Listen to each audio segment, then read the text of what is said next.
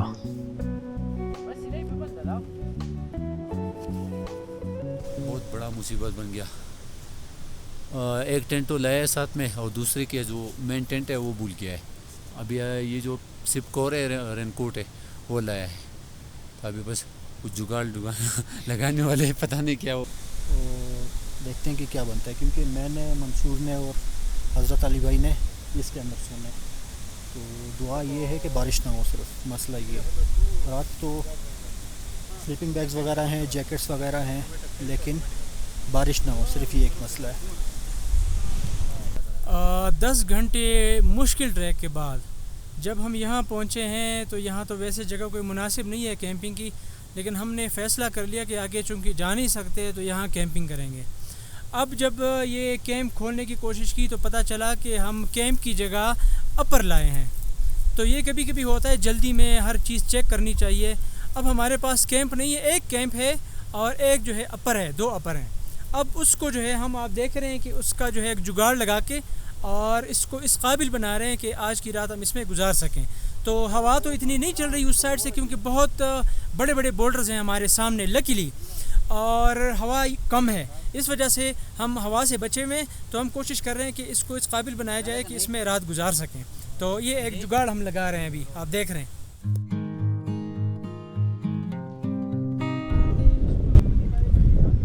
रात को मुझे कुछ रिकॉर्ड करने का मौका नहीं मिला, पर रात अच्छी गुजरी।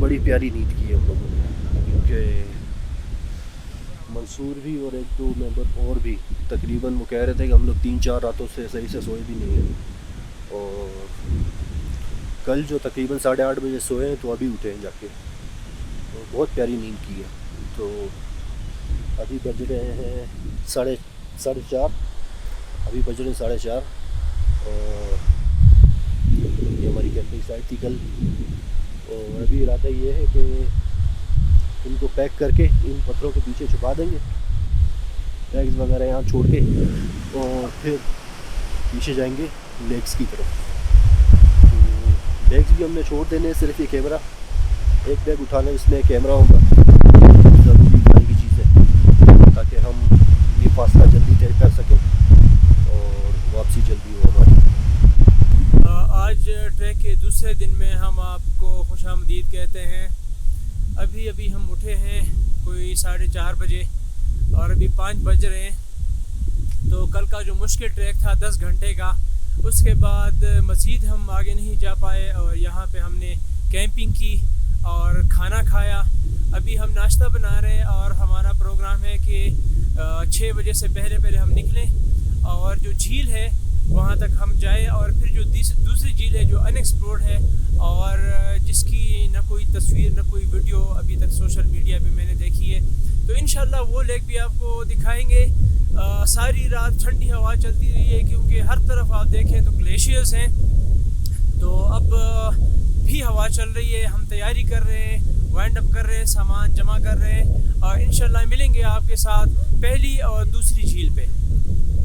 दूसरे दिन का ट्रैक शुरू होते ही बेहद खूबसूरत था।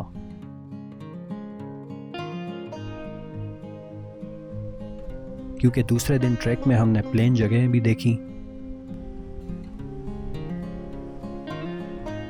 रास्ता भी नीले, पीले और सफ़ेद फूलों से भरा हुआ।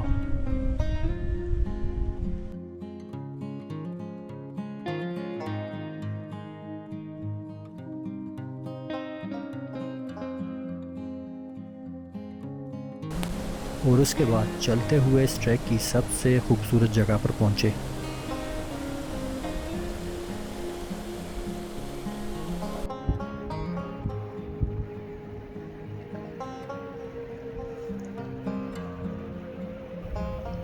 इस तरह की जगह को पश्तो में जबा कहते हैं, और जबा का मतलब होता है मार्शेस, घास के मैदान जिनके बीच में से पानी गुजर रहा होता है।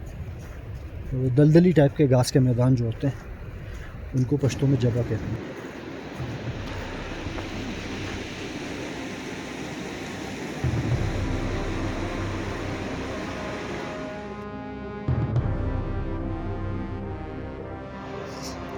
पर जैसे ही मेरी तबीयत ख़राब होती गई तो ट्रैक भी मुश्किल से मुश्किल तर होता चला गया।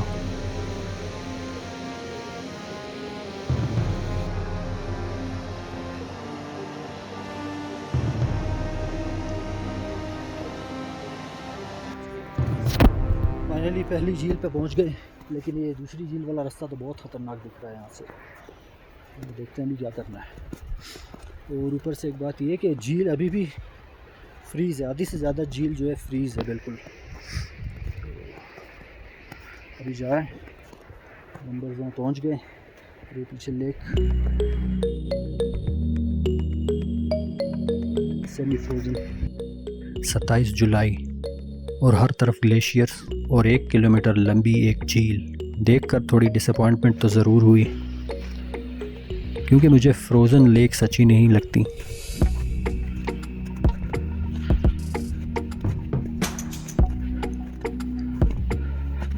सत्ताईस जुलाई को भी ये ग्लेशियर्स देखकर अंदाज़ा लगाया जा सकता है कि यहाँ कितनी बर्फ़ पड़ती होगी।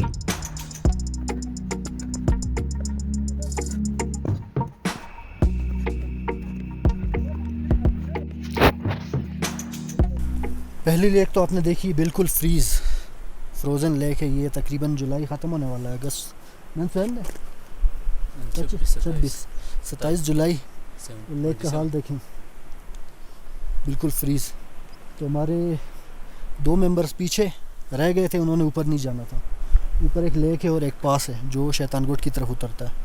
तो मैंने और मंसूर ने भी इरादा किया था कि हम भी जाएंगे, लेकिन मेरी तबीयत ठीक नहीं है और मंसूर की भी तबीयत ठीक नहीं है और ये रास्ता बहुत ख़तरनाक है। तो नेमतुल्लाह भाई और शौकत साहब वो अटेम्प्ट करेंगे इस लेक को और पास को, और हम इस फ्रोज़न लेक के किनारे होते हुए वापस इसके किनारे पे पहुंचेंगे। वहाँ पे हमारे 2 मेंबर्स वेट कर रहे हैं। पास और दूसरी झील जाने का फ़ैसला कैंसिल किया।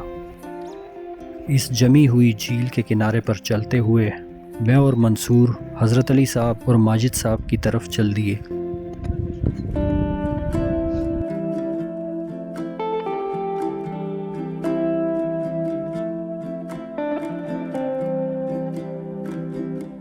ये हमारे 4 टीम मेंबर्स समेत मेरे, और बाकी जो 2 मेंबर्स हैं ऊपर चले गए।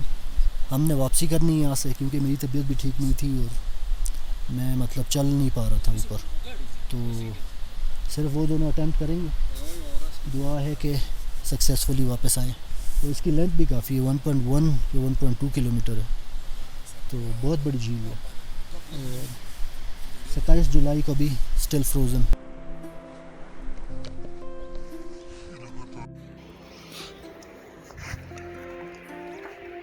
ये मेरी लाइफ का अब तक का सबसे टफ ट्रैक। या पता नहीं, मेरी तबीयत ठीक नहीं थी कल से, तो इस वजह से। लेकिन ग्लेशियर्स है हर तरफ, जिनमें चलना बहुत मुश्किल होता है। तो ये आप देख रहे हैं, ग्लेशियर्स पे चलते हुए हम लोग जा रहे हैं। और हम 4 जो टीम मेंबर रह गए थे, वो जो हमारी कैंप साइट थी वहाँ पे उतर रहे हैं अभी। सफ़र इतना खूबसूरत हो और चैलेंजेस से भरा हुआ हो तो याद रहता है। हमने भी इस कंडाव झील से कुछ अच्छी और कुछ नॉट सो अच्छी यादें लिए वापसी के 16 घंटों वाले लंबे सफ़र का आगाज़ किया। ये थी कहानी कंडाव झील की। इंशाल्लाह मिलते हैं किसी अगली कहानी में। इस ट्रैक ने वाकई हमारी बस